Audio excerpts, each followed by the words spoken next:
When you think about the typical accountant, they manage the day-to-day, detail-oriented work of doing the accounting for the company. All of them are very comfortable with numbers and being exact. And in fact, it stresses them out to leave work to the next day.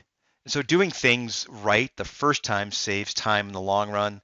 They spend a lot of time solving internal problems such as finding missing data, correcting invoice errors, answering staff questions, and getting answers from other departments who don't get what they need in a timely manner. In this scenario, what we'll show is essentially logged in as the accountant, quick access to financials, how to add a new account to the ledger. We'll enter in a journal expense, and this is asterisk because it's going to actually use the integration within Excel to be able to bulk import multiple transactions into a journal, and then we'll analyze an account. Let's take a look at the first step. So quick access to financial information, right? Here I am again in the role tailored homepage. You see the menu up in the top, finance journals, cash management, cash flow, cost accounting. Again, these are part of the pre-built. It's going to be unique to that particular role. Um, Anyone can personalize the homepage. We can turn off some of these activities. We can add these queues. So I've got payments, document approvals, financials, etc. And as I scroll down, you can see I've got a number of different charts, graphs, key information, again, that's relevant to me. As we hover over the chart or the graph and the cash flow forecast, you can see I get a lot of details. And then I can drill into that and see a list of, in this case here, all of the entries that made up this cash flow forecast.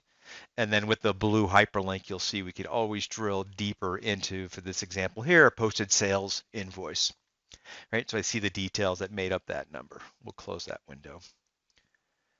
Now, controlling data entry, right, is also paramount for these organizations and these individuals, and incorporated this into the ribbon are key areas such as if I click on administration and I go to counting periods, right, I see a list of all of my fiscal periods, including which denote the beginning of a fiscal year.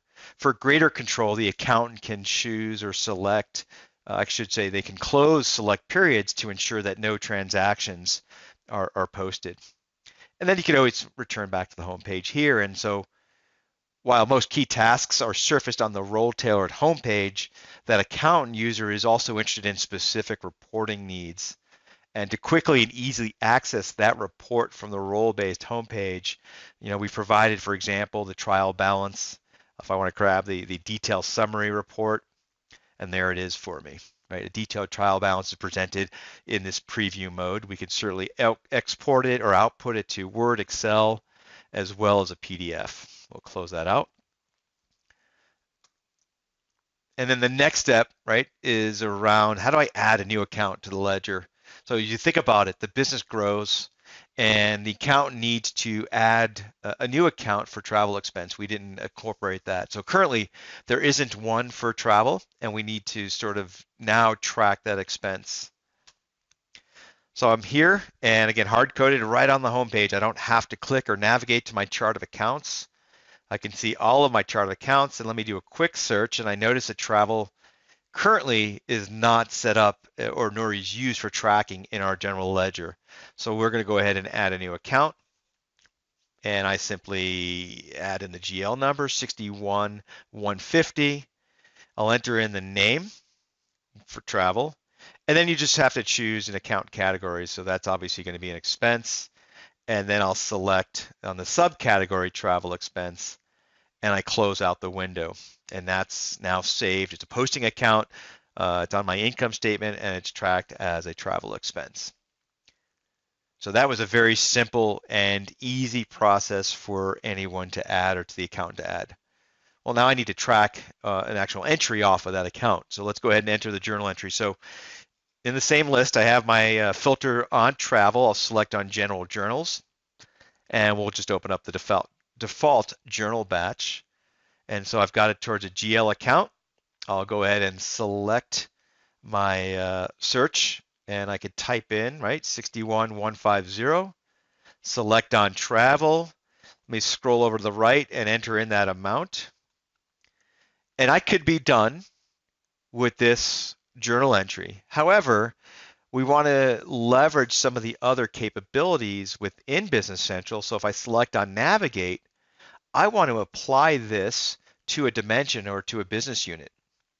And so if I select on Navigate and in the ribbon there's the dimensions, right? We've got our dimension set up and I'll select it by department. And in the value, I want to assign this to the sales department. And then I close this out. And now you can see in the right-hand side of the fact box, this expense for $14,500 will be tracked against that department as soon as I hit post. And then I see the lines have been posted correctly. And just to confirm, in the report, I can select a detailed trial balance. It's filtered on that account number. And again, I can either send this, I could schedule this, send it to Excel, Word, PDF, or I just want to preview it on my screen to see that we're debiting travel expense of $1,400. And then the last step I want to show is beyond the accounting systems and the traditional way of just entering a journal entry like we did, right? Business Central allows users to import those entries directly from Microsoft Excel. Let's take a look. So I'm in the general journals and again, open up that batch and you'll notice here in the ribbon, right? Again, most every list page in Business Central does provide an edit in Excel button. And that maintains the direct connection between the two applications. So I'll select Edit in Excel, and you'll see the table format. I have to select the date, so I'll select the posting date, and then I'll enter in my data. So let's say I copy and I paste this in. So I've got now my document number, the account type, my account number, and then the description. And we'll scroll over to the right to see a little more detail. The debit amount, credit amount, where applicable, it's non-taxable, and then some of the batch name, etc. And in the window, in the preview window on the right-hand side, you'll see here, if I hit publish, it's giving me just a warning to let me know that it's going to create these 6 rows in Business Central. Do I want to continue? And I select yes. And in the message bottom here, it says the publish was successful. Let's minimize Excel. And now you see that this Edit in Excel delivers a very simple and easy way for data entry. Accountants, clerks can perform their jobs. And so, of course, naturally, the logical step would be to post, but we'll go ahead and close this out since we've already gone through how to post a transaction. The last step would be, again, as controls are essential to accounting, I want to ensure that we keep a track on, say, miscellaneous expenses. Occasionally, someone might accidentally code an expense. So let's go ahead and take a look at that. So on the home page, if I scroll down, you'll see here again, I have my favorite accounts and I'll open up payables. And so within payables here, I can select on ledger entries and see all the details that made that up. And I can also take a look at the GL account balances. And you could toggle between the view by week or view by month. So again, when I think about the need for the accountant to quickly find the data they need to make sure it's accurate and correct, right, and to reduce the number of clicks in their day, I think the accountant role homepage does that for them, and it limits the errors and ensures that we have correct data.